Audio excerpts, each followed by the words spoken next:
Wonderful. So, Ani Bojo, my name is Jan Hare, and I'm really pleased to be part of this conversation with the Walrus. And I'm joining you today from the Musqueam and Squamish territories. And I'm really wanting to take a moment to speak about teachers and their significant role in the lives of young people, and as well as perhaps what's happening in the current teacher workforce, some of the changes that we're seeing. So we know that teachers play a significant role in the lives of children and youth, and we can all likely reflect on a teacher that influenced us in really in positive ways, and I'm going to say maybe even in negative ways.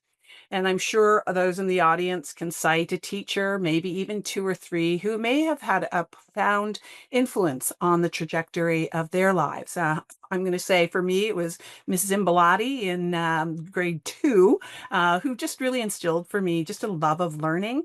And I'm also going to add Roy Keach, who was my grade 10 teacher at Chippewa Secondary in grade 10, who during English class and at the end of English class would read to us this novel, To Kill a Mockingbird.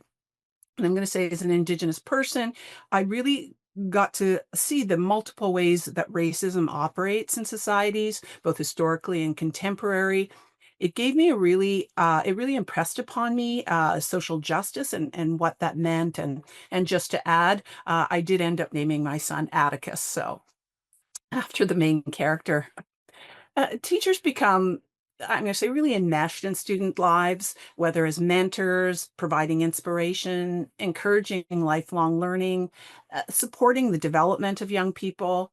And I really think about it. It's an intensely relational profession that they have the ability, teachers have the potential to build high quality educator learner relationships that form the basis for learning about the world and preparing young people for their place in it. And so I also think that, or equally important, teachers contribute to the community and the culture of schools. And so as a result, they contribute to the social, cultural, economic well-being of our society, creating inclusive and equitable quality education. And I will add that teaching, teaching profession has long attracted talented people passionate about education. And so, for some of the reasons that I just described, recruiting and retaining teachers holds more significance now than maybe some other professions. And yet, what we are seeing is an unprecedented number or unprecedented teacher turnover across this country. And I really think that we should be concerned because it impacts on the stability and quality of education, as well as a consistent experience for students. So we need to be concerned about what we're seeing in terms of a teacher shortage that is happening. And I'm going to use BC, British Columbia, as an example. And of course, in other places, similarly, we see natural attrition through retirements, of course. But what we are seeing here in British Columbia is that younger educators and educators who have been perhaps in the profession for 5 years or less are actually leaving the profession. And this is because their roles and also their working conditions have certainly become more complex. We see increased demands on teachers, whether that's through class composition challenges, that is the size or the makeup of a classroom, shifting resources, which impact on perhaps cuts to administrative time or preparation time for teachers, resources in the classroom, starting salaries, even behavioral concerns and student needs, parental expectations, and the lack of substitute teachers. So we're seeing teachers who need to cover for their absent colleagues. And so when we think about the demands of the workplace, these are demands that are really having a negative impact on the mental health and wellness of educators. And we also can all reflect on COVID. I know sometimes we look back and think, wow, that time was a blur. But COVID really had wide ranging and long lasting impacts on education. Research on teacher well being during the pandemic really confirms the heightened levels of stress and emotional exhaustion among teachers. And I'm going to say many teachers were then hesitant to return to the classroom following COVID. And certainly we have others who perhaps wanted more flexibility in the return. So teachers are then also addressing learning gaps that resulted from the time of COVID. And we see this teacher shortage compounded in areas of, I'm going to say, rural remote education, Indigenous communities, and areas of specialty in teaching, French education, special education. These are areas that are being impacted.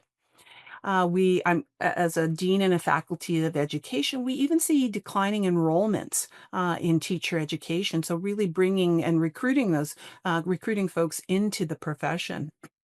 And so thinking about parents as a result, parents may see substitute teachers filling roles in classrooms, or even unqualified teachers holding positions in classrooms. And and so this really does impact on students, whether it's the relationships that they build with educators in teaching and learning.